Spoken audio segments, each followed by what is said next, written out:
मग तुझी ही हास्य जत्रेतली सुरुवात कशी झाली? सुरुवात झाली जुलै 2018ला. ओके. आम्ही ऑडिशनला गेलो होतो. विनायक पुरुषोत्तमने आमचं नाव, जे आता लेखक आहेत विनायक पुरुषोत्तम, त्याने आमचं नाव रिकमेंड केलं होतं. प्रथमेशचा तो मित्र. अच्छा. तर त्यांनी आम्हाला बोलवलं. आता ते मजेदार किस्सा आहे की त्याचा फोन आला मला. आता त्यानं पहिला मला फोन केला प्रथमेशकडून नंबर घेऊन. तो मला ओळखत नव्हता. प्रथमेशने सांगितलं होतं की एक श्रमेश नावाचा मुलगा आहे जो एक बरं काम करतो. तर तो कधीतरी बोलला होता, ते त्याने लक्षात ठेवलं होतं. प्रथमेशला फोन आला. तो म्हणाला श्रमेश काम करेल का रे ह्याच्यामध्ये? तर श्रमेश म्हणाला करेल. आणि मी असं ठरवलं होतं की डिसेंबर 2018 पर्यंत काही झालं नाही तर मी निघून जाणार होतो गावी, किंवा जे काम पडेल ते मी गप्पनी करणार होतो. बरोबर. कारण की घरून प्रेशर यायचं, एक शेवटी पैसे कमवले पाहिजे. कारण छोटा भाऊ मला सगळं माझा खर्च करत होता. तेव्हा मी ठरवलं होतं की डिसेंबर 2018 पर्यंत झालं. सुदैवाने जुलैला मला फोन आला, जुलै 2018ला. मग तो फोन आला, मी फोन घेतला, मी बोललो येतो. आणि मी ते संगमेश्वरी वगैरे माझा सिंगल पॅच तयार केला. अच्छा. थोड्या वेळाने त्याने प्रथमेशला कॉल केला, विनायकने, की तुला हा फॉर्मॅट करायला आवडेल का? कारण तेव्हा प्रथमेश सिरियल वगैरे करत होता. ओके. तो बोलला प्रथमेश, बोलला चालेल मला करायला आवडेल. मग म्हणाल दोघे या उद्या, कसं ऑडिशन घेतो. प्रथमेशने मला कॉल केला की तू काय करतोयस उद्या? तर म्हटलं मी माझा पॅच रेडी केलाय, तोच करणार. तू काय करतोयस? तर म्हणतो माझं अजून ठरलं नाही. म्हटलं तू पण येतोस ना ऑडिशनला? मग आपण एकशे भले दोघे जाऊया एकत्र. माझा पॅच खोडला. म्हटलं काय करायचं? तर मी एक स्किट लिहून ठेवलं होतं. अच्छा.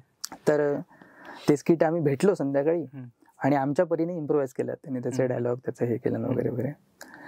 आणि मी माझे असं करून आम्ही दुसऱ्या दिवशी 10-10:30ला गेलो. तिथे पोहोचलो. तिथे पोहोचल्यानंतर ना, आता मी प्रथमेशला निदान सवय तरी होती.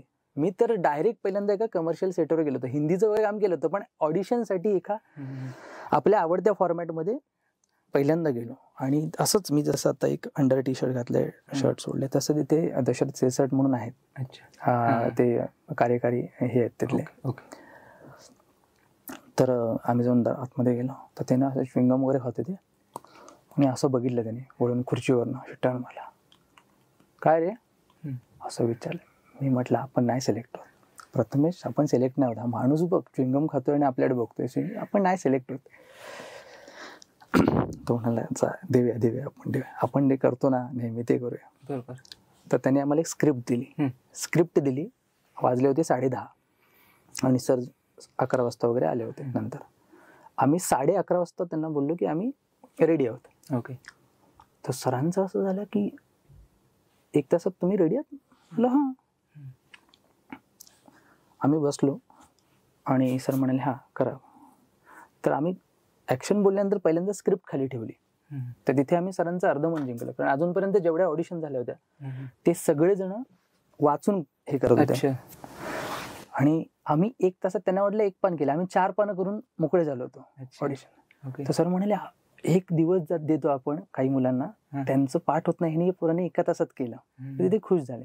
आणि त्या ह्याच्यात आम्ही आमच्या काही गोष्टी टाकल्या होत्या त्या स्क्रिप्टमध्ये वगैरे, ते परफॉर्म केलं. त्याच्यानंतर आम्ही जे करून गेलो ते दुसरं स्किट परफॉर्म केलं तिथे. तर एकाच वेळी मी 2 स्किट परफॉर्म केली आणि ती दोन्ही सरांना छान वाटली. आणि मग तिथून सर मग आम्ही घरी आलो आणि एक 5-6 दिवसांनी आम्हाला कॉल आला की तुम्ही या म्हणून सिलेक्ट झाले. मग तुमची ही हास्य जत्रेची प्रोसेस कशी असते? म्हणजे लेखनापासून ते नंतर शूट, रिहर्सल किंवा शूट, कशी असते? लेखनाचं म्हणशील तर 1-2 दिवस आमची मीटिंग चालते, ज्याला सगळे रायटर, डिरेक्टर आणि सगळे रायटर्स असतात. म्हणजे एक 9-10 जणांची टीम आहे, क्रिएटिव्ह टीम. सगळे रायटर्स, गोस्वामी सर, मोठे सर आणि सगळे रायटर्स, असे 8-10 जण आहेत. आमची झूम मीटिंग होते, कधी कधी ऑफलाईन मीटिंग होते. तर त्याच्यामध्ये विषय काढले जातात, सब्जेक्ट काढले जातात, कोणी काढू शकतं. आणि जो सब्जेक्ट फायनल होईल त्याच्यावर सगळे रायटर्स, सगळे जण मिळून टीम डिस्कशन करते, इनपुट्स देते, पंचेस सांगते, कोण ना कोण, ते रेकॉर्ड केले जातात. आणि नंतर मग शेवटी at the end of the day, दुसऱ्या दिवसाच्या शेवटी प्रत्येकाला त्याच्यात विषय दिला जातो की हा तू लिही. त्याच्यावर मग रायटर स्किट लिहितो. आणि मग ते दुसऱ्या दिवशी रिहर्सलला सरांसमोर रिडिंग होते, गोस्वामी सरांसमोर. मग सर त्यांच्या परीने त्याच्यामध्ये काही काय म्हणतात इम्प्रूव्हमेंट करतात, इनपुट्स देतात. भरणं म्हणतात, स्क्रिप्ट भरली जाते त्या दिवशी. आणि दुसऱ्या दिवशी शूट असतं. अच्छा, मग शूटच्या आधी रिहर्सल होते, टेक्निकल रिहर्सल की हो टेक्निकल काही ह्याची ज्याला सिच्युएशन खूप ही असते आणि खूप कलाकार असतील आणि खूप मुवमेंट्स असतील तर त्याची टेक्निकल होते प्रॉपर. सर सगळं ठरवतात कोण कुठे काय होतं. कधी कधी ऐन टायमाला शूट सुरू व्हायच्या 1 तास अगोदर स्क्रिप्ट बदललेली सुद्धा असते. ओके, असं आणि त्या 1 तासात सुद्धा लोक परफॉर्म करतात. सगळे लेजंड आहेत त्या बाबतीत, भारी आहेत सगळे, सगळ्यांना सवय झाली. असं सगळं आहे. हो, तुमच्या शूटच्या यशाचं मागे म्हणजे काय कारण आहे असं तुला वाटतं? Team work. सगळी टीम फॅमिली सारखी राहते. तुम्ही बघत असाल म्हणजे सोशल मीडियाद्वारे किंवा फेसबुक, इंस्टाग्राम आणि इतर गोष्टींद्वारे लोकांना कळत असेल की प्रत्येक जण सपोर्टिव्ह आहे एकमेकाला. कोण काय करत असेल तर त्याला 4 जण जाऊन सपोर्ट करतात.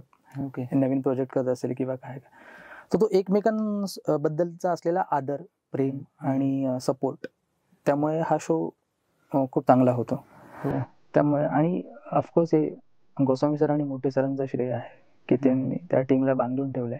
असं आहे.